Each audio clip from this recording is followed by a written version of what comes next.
Welcome back to your science class. This is the second part of lesson 6, adaptation in plants and animals, and today's topic is adaptation in animals. Adaptation is the change in the body organs, functions, features or behavior of an organism that helps it to survive in its habitat. Different animals show different types of adaptation. They can have different body covering, breathing organs, feeding habits और movement according to their habitat. Adaptation का means है बेटा body organs के अंदर changes आना या animals के जो फीचर्स हैं या उनके जो फंक्शंस हैं या उनके बिहेवियर में चेंज आना। क्यों? उस चेंज को लाकर वो उस पर्टिकुलर एनवायरनमेंट में सरवाइव कर सकते हैं। जिस हैबिटेट में वो रह रहे हैं वहाँ पर अगर वो ये चेंजेस अपनी बॉडी के अंदर नहीं ला पाएंगे तो वो सरवाइव नहीं कर पाएंगे। अलग अलग एनिमल्स अलग अलग तरीके का एडेप्टेशन शो करते हैं। ज़रूरी नहीं है किसी के फंक्शंस में एडेप्टेशन करते हैं, कोई किसी के फीचर्स में होता है, कोई बिहेवियर में लाता है, किसी के बॉडी ऑर्गन्स में आता है। डिफरेंट बॉडी कवरिंग होती है अलग अलग एनिमल्स की, ब्रीथिंग ऑर्गन सब में डिफरेंट होते हैं, फीडिंग हैबिट्स सबकी डिफरेंट होती हैं और मूवमेंट के ऑर्गन्स भी सभी में डिफरेंट होते हैं। Now firstly we will read about body covering of animals. The body covering of an animals it to help in a particular habitat. Different animals found on the earth have different types of body covering. Let us know about different types of body covering of some common animals. कुछ common animals की body covering के बारे में इस chapter में हम पढ़ेंगे। Now first body covering is scales. The body of fish is covered with layers of flexible overlapping wet and slimy scales. Reptiles like snake, crocodile and lizard also have scales on their body. The horny scales on the body of reptiles help them to prevent water loss. Animals like snake move with the help of their scales.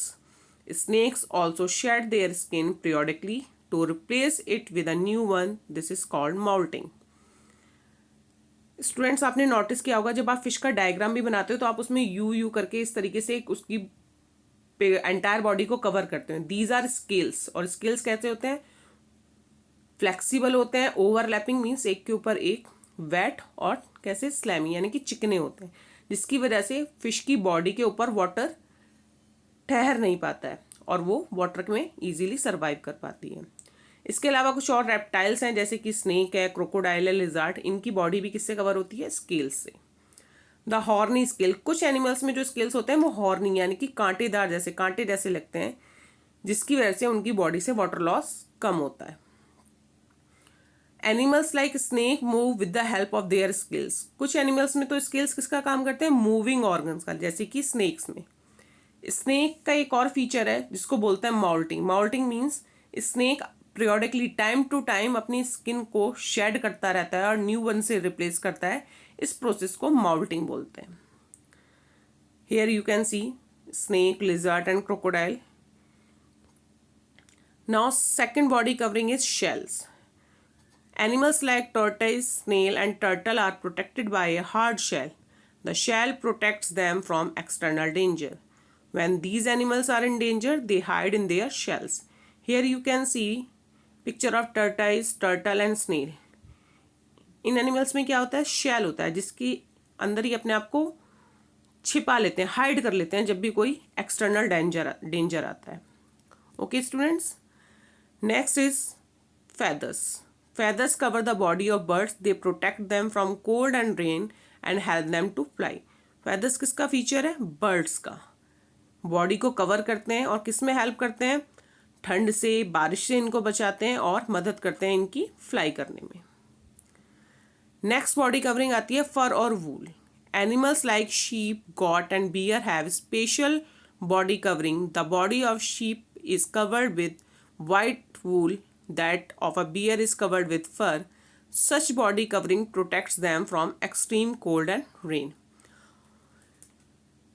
जो animals ठंडे reason में, cold region में रहते हैं, mostly उनकी body किससे cover होती है? फर से या वूल से। जैसे कि शीप यानी कि भेड़ की बॉडी किससे कवर होती है? वूल से। हमको वूल, ऊन किससे मिलती है? शीप से। सेम इसी तरीके से बेयर की बॉडी किससे कवर होती है? फर से। You also wear fur clothes, आप भी विंटर्स में फर वाले कपड़े पहनते ना, क्यों? जिससे कि हमारी बॉडी से हीट का लॉस कम हो, हमें ठंड ना लगे। गर्मियों में नहीं पहनते हम इस तरीके के कपड़े। Now second adaptation is in breathing organs. Breathing organs सभी में डिफरेंट डिफरेंट होते हैं। All living beings need to breathe in to get oxygen for respiration. Different animals breathe through different organs. सभी एनिमल्स को रेस्पिरेशन के लिए किसकी need होती है? ऑक्सीजन की। और सभी एनिमल्स में ब्रीथिंग ऑर्गन्स डिफरेंट डिफरेंट होते हैं। Very small organism like amoeba and paramecium live in water and breathe through their body surface.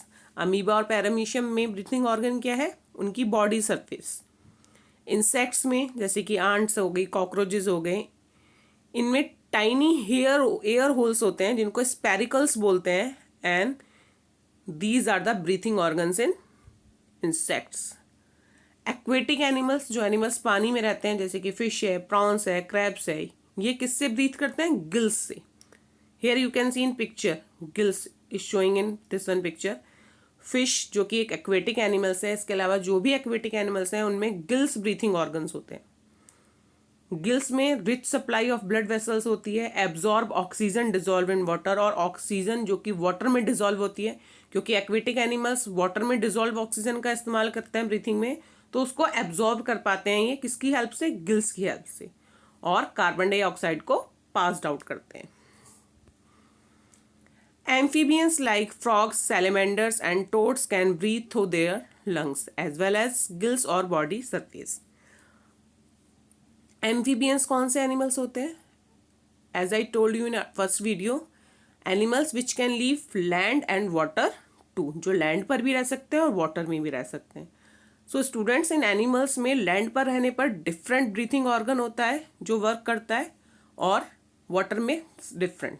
जैसे कि अगर आप फ्रॉग को देखें, सैलेमेंडर को देखें, जब ये लैंड पर होते हैं तो किससे ब्रीथ करते हैं? लंग्स से। और जब ये वाटर में होते हैं तो ये अपनी बॉडी सरफेस से या गिल्स से ब्रीथ करते हैं। Birds, reptiles and mammals breathe through their lungs. Human being take in air through their nose which goes into the lungs through windpipe. Lungs are spongy, elastic bags richly supplied with blood vessels situated on each side of the heart. Here you can see the human breathing organs, lungs. कहाँ पर होते हैं? Heart के दोनों side. Air किस तरीके से enter करती है? नोज से, विंड पाइप से होती हुई हमारे लंग्स तक पहुंचती है। या तो हम नोज से एयर लेते हैं, अगर कभी हमारी नोज ब्लॉक्ड होती है तो हम मुंह से भी सांस लेते हैं ना, कोल्ड वगैरह होने पर। तो विंड पाइप से होती हुई एयर कहाँ पहुंचती है? लंग्स तक। लंग्स कहाँ पे प्रेजेंट है? हार्ट के दोनों साइड। कैसा स्ट्रक्चर है?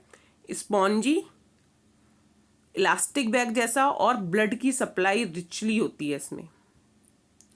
और कौन प्रोटेक्ट करता है हार्ट को? Rib cage. Okay students, so this is for today's. Remaining we will continue in next video.